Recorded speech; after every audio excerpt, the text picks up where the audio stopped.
Olá, desbravadores do canal, tudo bem com vocês? Para quem não me conhece, meu nome é Douglas e estamos dando continuidade ao nosso estudo bíblico Joias da Eternidade. Estamos no nosso quinto estudo e que tem a denominação de A Pedra da Esperança.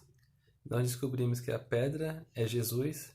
Nos estudos anteriores a gente viu que tínhamos as pedras três cores, que no caso era Deus Pai, Deus Filho e Espírito Santo. Temos a Pedra da Eternidade, que é a vida eterna em Cristo Jesus. E eu gostaria de saber também de vocês, o que vocês estão achando, vocês estão tendo algumas dúvidas, vocês podem deixar nos comentários ou mandar para o capelão de vocês, tá? Não se esqueçam, não fiquem com dúvidas. E também, um detalhe importante do estudo de hoje seria que vamos falar sobre a morte. Por causa que esperança nós temos, além dessa vida aqui? Nós simplesmente iremos morrer? E na nossa viagem de hoje, iremos passar por Cafarnaum, onde é uma cidade onde teve aquela famosa história da viúva que tinha perdido seu filho e estava tendo um cortejo. A mulher já tinha perdido seu marido e agora estava perdendo seu único filho. E Jesus, quando viu ela, se compadeceu dela e criou um dos mais belíssimos milagres, que foi o milagre da vida. Ele ressuscitou aquela criança e devolveu a sua mãe. E hoje vamos falar dessa esperança que temos de vida eterna em Jesus. Mas antes de entendermos um pouco mais da vida, vamos entender como é que fomos formados. E essa formação está aqui, ó. Que elementos compõem a vida humana? Vamos encontrar isso em Gênesis 2:7, que diz o seguinte: Então formou o Senhor Deus ao homem do pó da terra. Ele soprou das narinas o fôlego de vida, e o homem passou a ser alma vivente. Deus nos formou do pó da terra. E com o seu fôlego de vida, nós passamos com essa combinação a ser alma vivente. Assim que Deus nos criou, antes da entrada do pecado na nossa vida. Então Deus nos formou do pó. Então temos que ter pego isso, que é essa fusão da terra com fôlego de vida que chama a gente de alma vivente. E para entender um pouco mais, vamos compreender nossa primeira pergunta, que diz: para onde o ser humano vai quando morrer? Essa resposta está em Gênesis 3:19. Só folhear uma página. Que diz: No suor do rosto comerás o teu pão, até que tornes a terra, pois dela foste formado, porque tu és pó e ao pó tornarás. Aqui Deus diz que depois que nós morremos, voltaremos ao pó, que é do pó ao pó. Que quando a nossa vida se encerra, a gente volta às nossas origens, que é do pó à terra, porque o fôlego de vida sairá de nós. Para a nossa segunda pergunta, se diz: será que é possível conversar com os mortos? Muitas pessoas têm essa dúvida. Será que nós podemos falar com nossos familiares, amigos, parentes? Ou será que isso é realmente verdade ou enganação? E a resposta para essa pergunta está na Bíblia, que está em Eclesiastes 9, do versículo 5 e 6.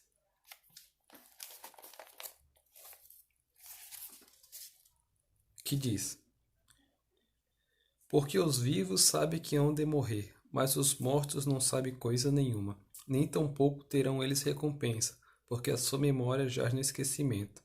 Amor, ódio e inveja para eles já pereceram. Para sempre não têm eles parte em coisa alguma do que se faz debaixo do sol.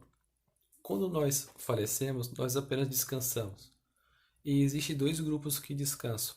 Uns que descansam na esperança de Jesus, na esperança em Deus, de o quê? Quando Ele voltar, nos resgatar. E os que simplesmente morrem, que vão morrer eternamente, que não vão participar dessa esperança em Deus de ter uma vida eterna ao seu lado. Os mortos só dormem, eles não sabem de nada, eles não têm parte nenhuma do que acontece. Não importa o que ele fez nessa terra, ele está descansando, ele não interfere mais na vida das outras pessoas, por causa que agora ele só descansa, ele apenas dorme. E temos que ter isso em mente. A morte, até Jesus voltar, é uma pequena pausa, é como se fosse um sono. Mas, quando Jesus voltar, iremos viver com ele. Por causa que lembre dos estudos passados, que o salário do pecado é a morte, nós pecamos, mas pela graça de Deus, Ele nos deu Cristo Jesus para nos salvar. Iremos para a nossa terceira pergunta, que assim diz: qual é o plano de Deus para resolver o problema da morte? Isso encontramos no livro de João, no capítulo 5, do versículo 27 a 29. Que diz: Ele deu autoridade para julgar porque é o Filho do homem. deu autoridade para Jesus. Não vos maravilheis disso, porque vem a hora em que todos os que se acham nos túmulos ouvirão a sua voz e sairão. No caso, ressuscitaremos em Cristo. Os que tiverem feito o bem para a ressurreição da vida, e os que tiverem praticado o mal para a ressurreição do juízo. Quem praticou o bem, quem confiou em Cristo, quem aceitou o seu chamado, aceitou sua missão, vai ressuscitar para a vida eterna. E quem o negou, quem não quis ouvir sua voz, sua advertência, esse vai ressuscitar para o juízo, os que tiverem morto na sua vinda. E temos que ter isso em mente, porque é uma promessa, é uma maravilha, porque a nossa vida não é simplesmente um acaso, nossa vida não tem um fim aqui, por causa que tem um depois, e esse depois é em Cristo Jesus, quando Ele voltar, e Ele está voltando. A gente está vendo esses acontecimentos, a gente vê sua obra, a gente viu os sinais, e iremos estudar isso futuramente. Então, fiquem atentos e acompanhem os estudos. Para os salvos que já morreram, a ressurreição é a solução definitiva para o problema da morte, por causa que a gente acredita em Cristo, a gente acredita na promessa dele que Ele vai vir nos buscar. Ela ocorrerá na volta de Jesus, a primeira ressurreição. E isso se encontra em 1 Tessalonicenses, capítulo 4, 16, que eu vou ler para vocês agora. Que diz: Porquanto o Senhor mesmo, dada a sua palavra de ordem, ouvida a voz do arcanjo e ressoada a trombeta de Deus, descerá dos céus, e os mortos em Cristo ressuscitarão primeiro. Nós que morremos em Cristo, iremos ressuscitar. Nós iremos para o céu com Deus. Ele estará no céu. Todo olho verá quando ele chegar nesse mundo. Ele vai aparecer nas nuvens do céu. Todo com a sua roupa branca, com a sua coroa de glória, com cetro de ferro. E ele vai chamar os seus filhos, que são os que amaram o seu nome, os que aceitaram o seu sacrifício lá na cruz. Por isso que temos que sempre orar a Jesus, agradecer a salvação que ele fez e aceitar o perdão dele por nossos pecados, porque ele pagou o preço que deveria ser pago por nós. Então, tenhamos sempre isso em mente. Para os mortos ímpios, no caso que não aceitaram Jesus, a ressurreição ocorrerá após o milênio, no caso a segunda ressurreição, os ímpios. E isso está em Apocalipse, capítulo 20, lá no final da Bíblia, o último livro da Bíblia, nos versículos 5 e 9.